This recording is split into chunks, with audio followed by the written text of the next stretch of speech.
Hello friends, आज मैं आपको दिखाने जा रहा हूँ पार्ट 2 का बीकॉम का एग्ज़ाम पेपर, जो कि एग्ज़ाम जो दिया गया था पार्ट 2 जो कि 2022 में कंडक्ट कराया गया था। तो ये पेपर मैं आपको दिखाने जा रहा हूँ।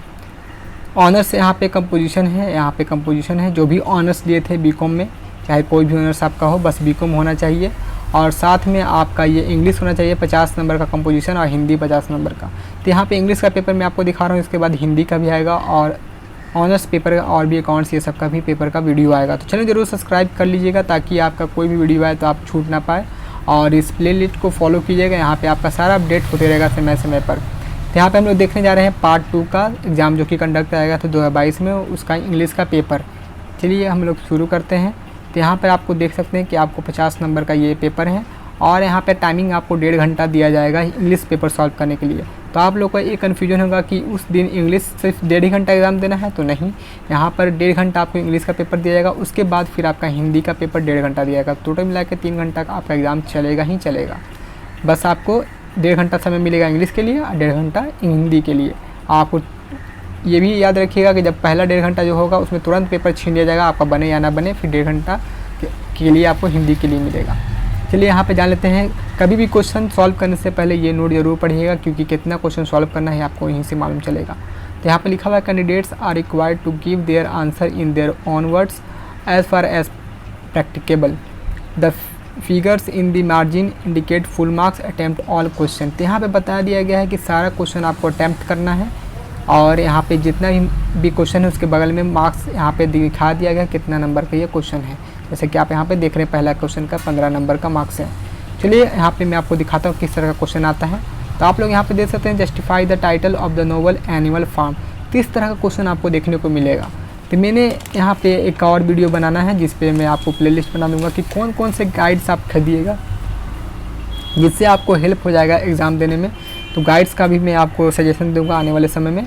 तो चैनल को जरूर सब्सक्राइब कर लीजिएगा। और ये एक बात ध्यान रखिएगा, जब यहाँ पे जैसे कि लिखा हुआ है क्वेश्चन नंबर 1, तो यहाँ पे 2 क्वेश्चन आपको देखने को मिल रहा है, तो यहाँ पे और भी देखने को मिल रहा है। इसका मतलब क्या हुआ, इसका मतलब हुआ हुआ कि आपको ये क्वेश्चन सॉल्व कीजिएगा तो ये वाला छोड़ देना है और रहेगा तब, या फिर आप ये छोड़ सकते हैं और इसको सॉल्व कर सकते हैं।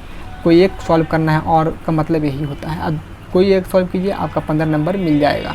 किस तरह से इन्फॉर्मेशन है। क्वेश्चन नंबर 2 आप मैं को दिखा रहा हूँ, यहाँ पर देख सकते हैं। 2 में दिया गया है कि right the summary of the last leaf.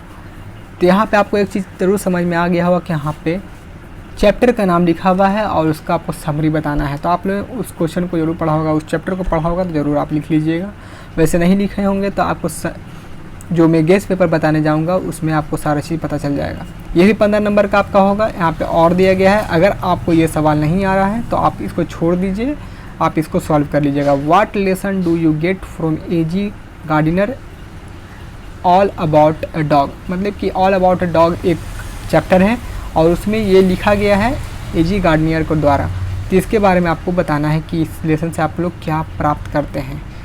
तो इस तरह से यहाँ पे क्वेश्चन देखने को आपको मिल रहा है। चैप्टर का ही नाम लिख दिया जाता है और उसके बारे में पूछा रहता है।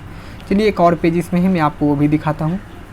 ये पेज नंबर 2 है। तो यहाँ पर 2 ही पेज था और आपको 15-15 नंबर का 2 क्वेश्चन वहाँ पर आपने देखा, और यहाँ पे 20 नंबर का ये क्वेश्चन है। तो 15-15 हो गया, यहाँ पे 30 और प्लस में हो गया ये 20, तो हो गया टोटल मिला के आपका 50 नंबर का क्वेश्चन। यहाँ पे पूछा गया है right any essay on any one of the flowing. तो कभी भी क्वेश्चन सॉल्व करने से पहले ये जरूर पढ़ लीजिएगा। कभी कभी 2 लिखा हुआ रहता है, अब यहाँ पे एक ही है, एक ही पे किसी को आपको ऐसे लिखना है। जैसा कि योर हॉबी, अगर आपका हॉबी है तो उस पर ऐसे लिख दीजिए। ऐसे लिखने का फॉर्मेट आपको मालूम होना चाहिए। कभी कभी लेटर भी आ सकता है, तो आप लोग उस फॉर्मेट को ज़रूर पढ़ के जाइएगा, किस तरह से शुरुआत करते हैं और किस तरह से एंड करते हैं। यहाँ पे बी ऑप्शन चाहे ये सॉल्व कीजिए या फिर ये सॉल्व कीजिए या फिर ये सॉल्व कीजिए। बी में जैसा कि दिया है कि योर एम इन लाइफ, आपका एम क्या है लाइफ में, उसके बारे में पूरा डिटेल में लिख दीजिए अच्छा से एकदम, ताकि पढ़ने वाले को लगे कि हाँ वो चीज़ वो फील कर रहा है। फिर आपका 3rd में जैसा कि दिया गया the importance of health, health का इम्पोर्टेंस के बारे में भी लिख सकते हैं। 3 यहाँ पे 3 में से कोई एक सॉल्व करना था इस तीनों में से।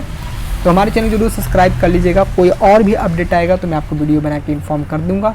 और दूसरी बात, इसका एक और वीडियो आएगा हिंदी का, तो चैनल को सब्सक्राइब करिएगा। Thank you.